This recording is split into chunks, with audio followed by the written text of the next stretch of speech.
So this news regarding Studio Pierrot has been flying around lately, so I wanted to share my thoughts on it. If you haven't heard, Studio Pierrot's managing director, Keiichiro Itsumi, was recently interviewed by Telenovel about its anime studio management, as well as its working conditions. It's no secret that the Black Clover anime suffered in quality due to Pierrot's mistreatment of the staff, as well as focusing on other priorities. The original director of the anime, Tetsuya Yoshihata, was pretty vocal about this, and there's plenty of horror stories about the working condition and deadlines the staff had to go through as a result of poor management. It's honestly a miracle the production didn't collapse upon itself. But it seems that Pierrot is aware of this and are making efforts to change. Now, I won't be covering the whole article, but I will be listing the highlights. I'll link it in the description if you want to see it for yourself. So, halfway through the article, Keiichiro Itsumi was asked how different Studio Pierrot is now compared to how it was in the 2000s.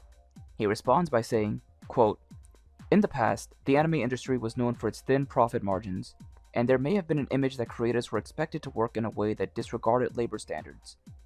But nowadays, proper labor management is essential. The mentality of doing your best with grit and determination from the Showa era no longer applies. Humans, not computers, create anime. So if those humans become exhausted, there's nothing we can do. Such a way of creating things is not sustainable in the long run. That's why, since I joined Pierrot, we've made significant revisions to salaries and even retroactively increased overtime pay by 20%. I believe we've been dedicated to improving working conditions." And what he said is true. It's hardworking people who work on these adaptations. You can't expect them to do the impossible. It's sad how Black Clover isn't just the perfect example of this. It very likely marked the end of an old traditional long runner, which, if we're being honest, is something that should have already ended ages ago. It was clear even before Black Clover received its anime adaptation that the age of long runners just isn't sustainable anymore. As sad as it is that Black Clover is the last to do it, at least this means any future adaptations from Weekly Shonen Jump, or from any magazine really, will no longer repeat it and stick to a seasonal format. And on the topic of sticking to seasonal, this is a good transition to talk about Bleach and the success it found with its adaptation of the Thousand Year Blood War. When Bleach was announced to return, it was revealed that they had been working on it for some time, and when it finally premiered, it was met with tons of praise and hype from fans, me included. Its success seems to have opened Studio Pierrot's eyes because the article specifically brings up Bleach and how well it was received overseas. It actually ends with Itsumi saying, quote, "I want creators in the field to see more of the feedback from users. When I see events like overseas presentation for Bleach the Thousand Year Blood War, everyone is so excited, and it really moves me. It's like, wow, they love it so much. That's the kind of reaction I want to show creators. Everyone can move forward happily and sustainably. Pierrot aims to remain such an anime studio in the future."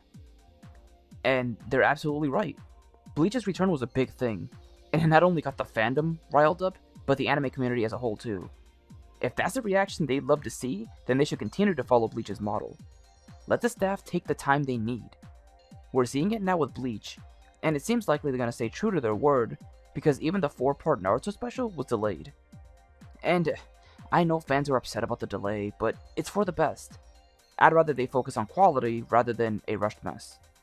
It's funny too, because these same fans who want it out now would be the first to post various screen caps about how, quote, bad the animation is, even though there's still images and not actual animated footage. So it's really just best to let them take their time with it. Anyways, moving away from Naruto and Bleach, this change can be huge for Black Clover when they adapt the Spade arc. We saw the potential of how amazing the anime can look with the movie. It was truly a spectacle. We can see similar results when the anime returns.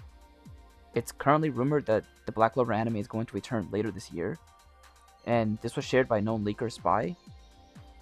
And even I predicted that it could return in October, but with Studio Pierrot seemingly wanting to change, that rumored date could be moved up. That would be a good thing because that would give the staff more time. I know it'd be a bummer to have to wait until 2025 to see Black Clover's anime return, but if we don't want to see a repeat of how the production was when the anime first started, along with the improvement over its quality, then this is a necessary step. And as you guys know, Spade is a pretty action-heavy arc, and I know nobody wants their favorite fight to be quote-unquote sacrificed over another. And you all know there's a certain fight in Spade that I'm dying to see. And if having to wait until next year or longer for it to be very well animated, then so be it. Anyways, to bring this to a close, I think it's great that Studio Pierrot is looking to improve their work culture. If they stay true to their word, then I think Black Clover has the potential to make an explosive comeback. It'll take time, but it'll be worth it. So let's continue to be patient and hope for the best. Here's looking forward to whenever the anime makes its big return.